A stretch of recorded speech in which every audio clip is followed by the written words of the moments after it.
Hello everyone, welcome once again to round 6 of the 44th Chess Olympiad in Chennai, India. And one of the highlights of this round is Gukesh's sixth win in a row on board number 1 against Gabriel Sargisyan of Armenia. This is one of the best performances in the history of the Olympiad, especially coming from a 16-year-old who has now climbed up to number 27 in the world with 2719. What a performance by Gukesh. Let's check out the game. This young guy, is fearless. Plays d4. Sargisyan went for d5. c4, e6. Okay, knight f3, knight into f6. Knight c3, bishop b4, the Ragozin. Yeah. Again, let's put it back. Let's say d4, knight f6, c4, e6, knight c3. Without the pawn on b5, when you put that bishop on b4, we call this one the Nimzo Indian. Yeah. But with that pawn on d5, and you put that bishop on b4, that's the Ragozin. Queen a4 check, knight c6, of course protecting the bishop on b4, e3. If white plays knight e5 to get rid of that defender on b4, black can play a5 here. Let's continue with knight takes c6, for example.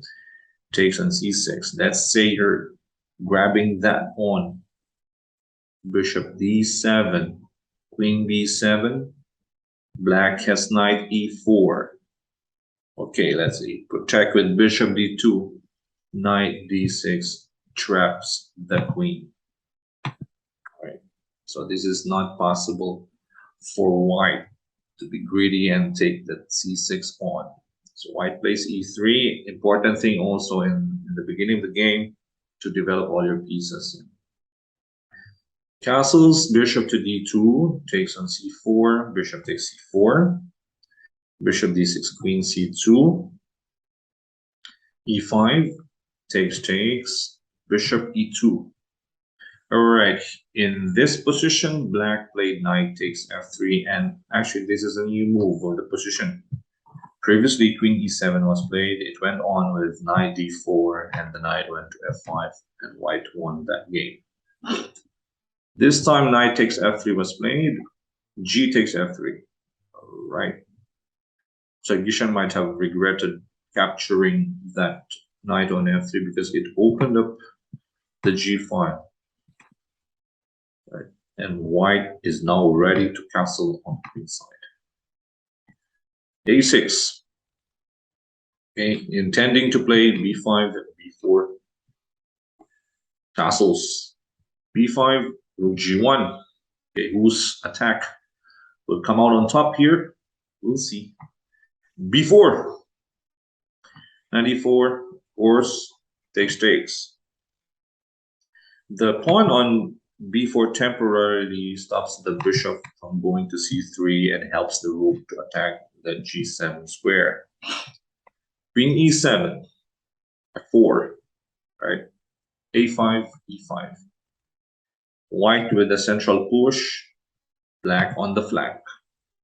That's typical. You know, when the opponent attacks on the flank, your counterplay is the middle, with here e5.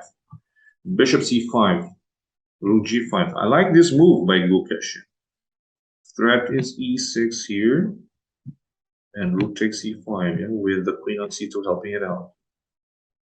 Bishop a6.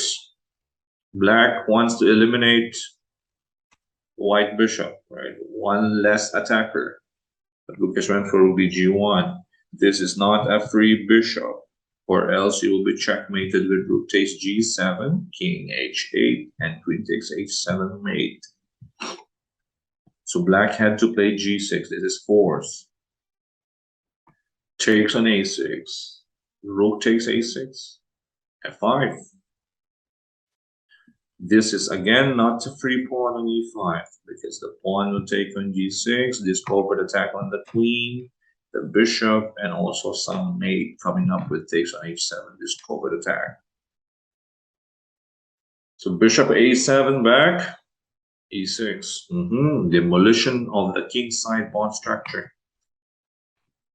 Right, the pawn on f7 and h7, protecting g6.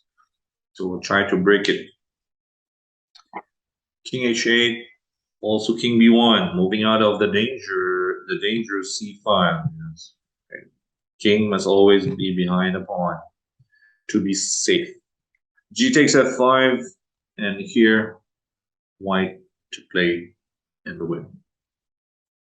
And the young Gukesh shows how strong he is without a doubt. He just captured on b4. Sacrifice. What the sacrifice? Okay, there are two pieces that then capture the bishop. One is the pawn, one is the queen. But it doesn't matter. Let's take a look at the pawn first. White has queen g2. The Alekhine gone. You have three major pieces on the same file. Now, the way, how do you stop the check on g8? Okay, let's say you move back to e8. If you move back, I can play rook h5, queen g7 is coming. If you play rook g8, sacrifice on h7, takes on h7, and we have the side file mate here with the queen and the rook here. If you move back to d8, the same plan will happen in the game, will appear also. Gukesh will play e7 here. If let's say you capture, it's going to be checkmate on g8. Yes. So you have to go queen d3, exchange the queen on c2, takes. You move the rook to e8, sacrifice on g8, takes, and then the promotion on e8. And that's what happened in the game, although black used the queen to capture on b4. But it doesn't matter, queen g2. Black exchanged the queen on e4. Just take, e7. Rook e8. Earlier, what do we do?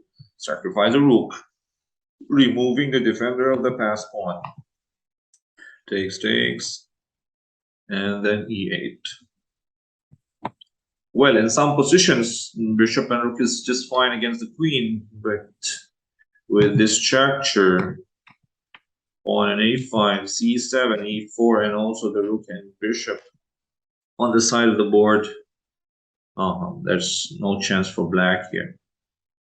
Gukesh went for queen e5. It was also possible to just pin on a8 here, and black could make a move. Queen b7 is coming, gonna win a piece, either the bishop or the rook. Yeah. Went for queen e5, rook f6, queen g5, takes on a5, outside pass pawn, rook check, just king c2, king into b3. The bishop cannot take that pawn on e3 because of the double attack. Queen attacks the bishop and also the king at the same time. So bishop b6, queen e5 check, king goes back to f8, queen h8, king e7, queen takes h7. What? Oh, this is geometry, but why do the bishop couldn't take the pawn on e3 once again because of queen takes e4. Double attack to the king, bishop, and the rook.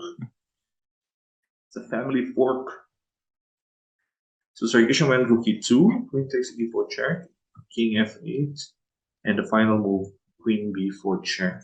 Sargishan resigned. Where can he go? Let's take a look at king e8. Queen b5, double attack. King and rook, b5.